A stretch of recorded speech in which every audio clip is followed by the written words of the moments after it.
Election रागाने हिंदू मुस्लिम गुटकोస్తే तेरा chief minister क्या कर रहा? रेवंतुद्दीन क्या है? चिचोरापन का चरम सीमा है। इससे बड़ा चिचोरा चीफ मिनिस्टर आज तक हिंदुस्तान कभी नहीं देखा। చిచోరా ముఖ్యమంత్రి ఉన్నాడు. ఇక రేవంత్ ఉద్దీన్ అంటే కేబినెట్ లో వీళ్ళు కూడా పేర్లు మార్చుకుందాం. ఫ్రెండ్స్ శ్రీధర్ బాబు, శ్రీధర్ అని ఏమనుకోద్దు, మళ్ళా శ్రీధర్ బాబా ఇతడా. బట్టి విక్రమార్క డిప్యూటీ సీఎం, ఈయనకి తోక సూట్ కాదు, సెట్ కాదు. బట్టి విక్రమార్కవే బట్టి అక్రమార్క చేసుకో, విక్రమ్ తీసి అక్రమ్ అని పెట్టు. అందరు మార్చుకోరు ఇక పేర్లు. మీ ముఖ్యమంత్రి మార్చుకుంటున్నాడు. బట్టి అక్రమ్ మంచిగా ఉంది ఈజీగా. ఈ రకమైన దౌర్భాగ్యం ముఖ్యమంత్రి దొరికిండు. హిందువులందరూ కూడా సీరియస్ గా ఆలోచన చేసుకోవాల్సిన అవసరం ఉందండి. మన ఇండ్లలో కూడా భజనలు పెట్టుకోవద్దు, మన దుకాణాలలో కూడా భజనలు పెట్టుకోవద్దు. వీళ్ళనేమో పనికి మాలిన స్పీకర్లు, విద్యుత్ పెద్ద స్పీకర్లు పెట్టి ప్రపంచం మొత్తం న్యూసెన్స్ చేస్తారు. వీళ్ళు అది పెట్టుకోవచ్చు. దీనికి ఏమాంతరిస్తాడు? సిగ్గులేని ముఖ్యమంత్రి. ఈయనకే పంచాయత కాదు, మన చేత కాదు, చదువు సంధ్య లేదు. మళ్ళీ ఈయన హోమ్ పెట్టుకున్నాడు, మళ్ళీ మున్సిపల్ అడ్మినిస్ట్రేషన్ పెట్టుకున్నాడు. లూటీ జరుగుతుంది తెలంగాణలో. ఆత్మ అభిమానాన్ని అమ్మేసుకున్నాడు, సిగ్గు మానాన్ని అమ్మేసుకున్నాడు. వీని పట్టకపోయి జైల్లో పడేసి కూతురు పెళ్లి ఉంటే 12 గంటలు పేలిచ్చిండ్రు అంతే. అయినా కూడా సిగ్గు మానం, మనిషికి ఉండాల్సిన అన్ని క్వాలిటీస్ అమ్మేసుకున్నాడు. అమ్మేసుకొని ఇలా కల్వకుంట్ల దగ్గర దారుస్థలం దుమ్మే నాకుతలేడు, కల్వకుంట్ల ఇండ్ల దుమ్ము కూడా నాకుతున్నాడు. వాళ్ళని కాపాడుతున్నాడు, వాళ్ళ దగ్గర పైసలు మింగుతున్నాడు. దీనికంటే సిగ్గుమాలిన తనం ఉంటుందా అండి? వచ్చి రెడ్డి నీ కులాన్ని కూడా తిట్టిపోతున్నాడు. మళ్ళీ పోయి వాందే నాకుతా ఉన్నావు, ఆఫీస్ దుమ్ము నాకుతా ఉన్నావు. వాడు కుల్లా చెప్తున్నాడు కదా. Unfortunate to have such a shameless chief.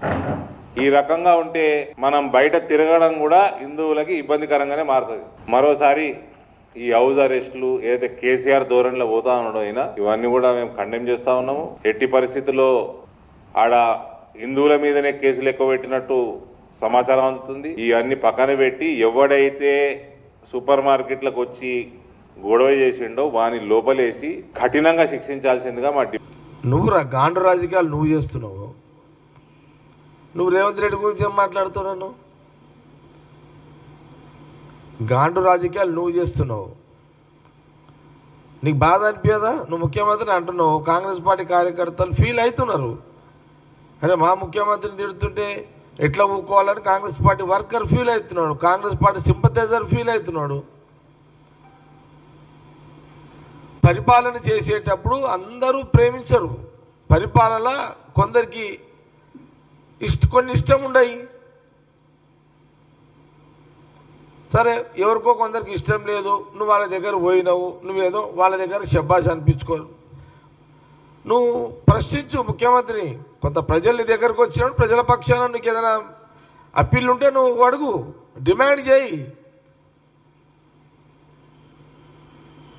నా కొడుకు అంటే నీ కొడుకు ఏం రా? నీకు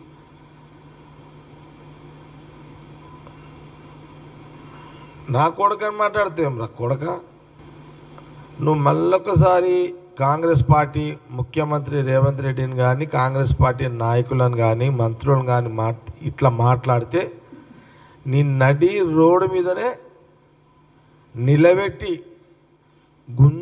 గుంజలు తీపిస్తాం నేను.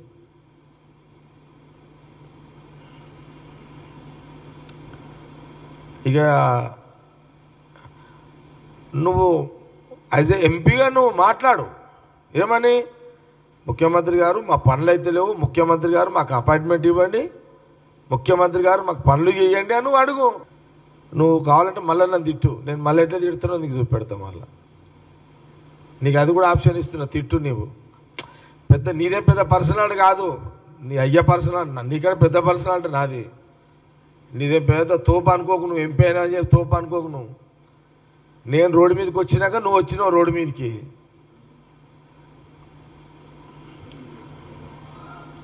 లేకపోతే నేను అండర్ గ్రౌండ్లో పని చేసిన తక్కువ తుపారే నీ అమ్మ, నీ తుపాకులు మేము ఓపెన్లోనే పట్టినాం రా నాయన. నువ్వు అడవిలో పడితే నేను టౌన్లో నుండి పట్టినా. నీకేంది అసలు? ఏం కావాలి మీకు? నాకు అర్థమైతలేదు. లొల్లి కావాలనా లేకపోతే అభివృద్ధి కావాలనా? మీరు చేసే దరిద్రం పనులన్నీ దాచిపెట్టడానికి కోసము హిందువులను అడ్డం పెట్టుకొని బతుకుతారు. ఎంతసేపు ముస్లింలు ఉంటేనే వీళ్ళ బతుకు, లేకపోతే లేనేలేదు. ముస్లింలను అడ్డం పెట్టుకొని బతుకుతారు. ఎంఐఎంని ముస్లింలను అడ్డం పెట్టుకొని బతుకుతారు. ఇప్పుడు నేను ఒకటి అడుగుతా, మీరు బీహార్ లో పోటీ చేసిరు, ఇదే ఎంఐఎం వాడు వచ్చి ఆడ పోటీ చేసిండు, ఆడ ఎందుకు వ్యతిరేకించారు? ఎందుకు రాలేదు?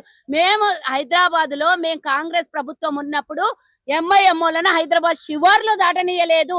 మళ్ళీ మీరెట్లా ఈరోజు దేశం సరిహద్దులు మొత్తం వాళ్ళని పోటీ చేయడానికి అవకాశం ఇస్తున్నారు? మీరు కదా వాళ్ళకి అవకాశం ఇచ్చింది, మీరు కదా ఎంఐఎం ఉంటే బతికేది. మేము ఎవరున్నా బతుకుతాం, మేము సబ్బండ వర్గాలతో కలిసి ఉంటాం. మేము ఈరోజు అందరి కులాలకు మతాలకు మేము పెటెంట్. మీలాగా ఒక్కళ్ళని నెత్తి మీద ఎత్తుకొచ్చుకొని ఓట్లున్నప్పుడేమో వాళ్ళ మస్జిద్లకు పోతారు. ఎందుకు? గీమె ఉన్నది కదా, గమె ఎవరు, మాధవీలత. ఓట్లున్నప్పుడేమో మస్జిద్లకు పోతారు, లేకపోతే ఆడపోయి చార్మినార్ కాడ లొల్లి చేస్తుంది. ఏందమ్మా నీ భాష? నీ కథ ఏంది? మేము అడుగుతున్నాము. మేము అందరితో సామరస్యంగా ఉంటాం, కుల మతాలకు అతీతంగా కాంగ్రెస్ పార్టీ.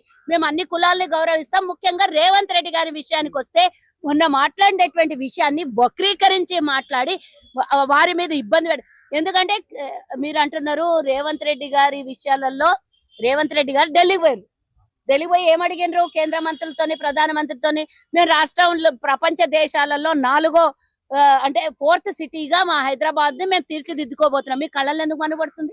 రేవంత్ రెడ్డి గారు అభివృద్ధి చేస్తున్నారు కాబట్టి తొక్కేయాలనే ప్లానింగ్ చేస్తున్నారా మీరు?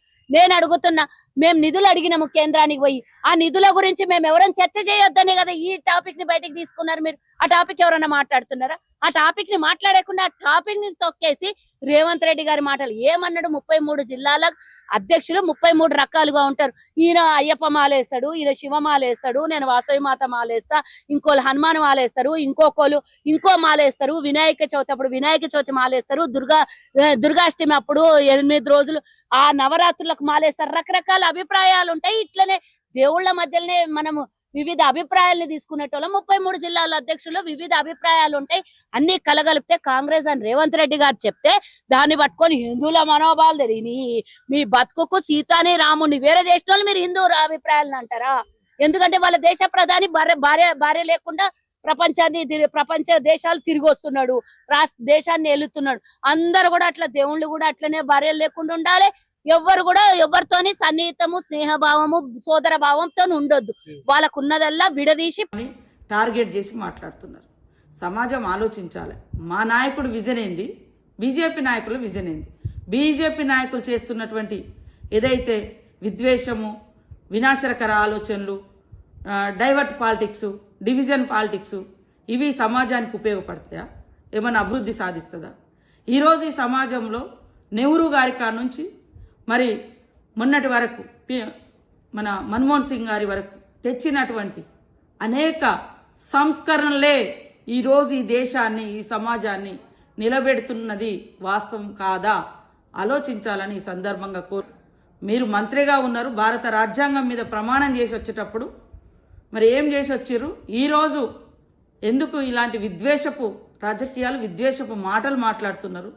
సమాజంలో శాంతి వద్దా? సమాజానికి ప్రేమ వద్దా? సమాజ అభివృద్ధి వద్దా? సమాజానికి ఈరోజు పేదలకు సంక్షేమం వద్దా?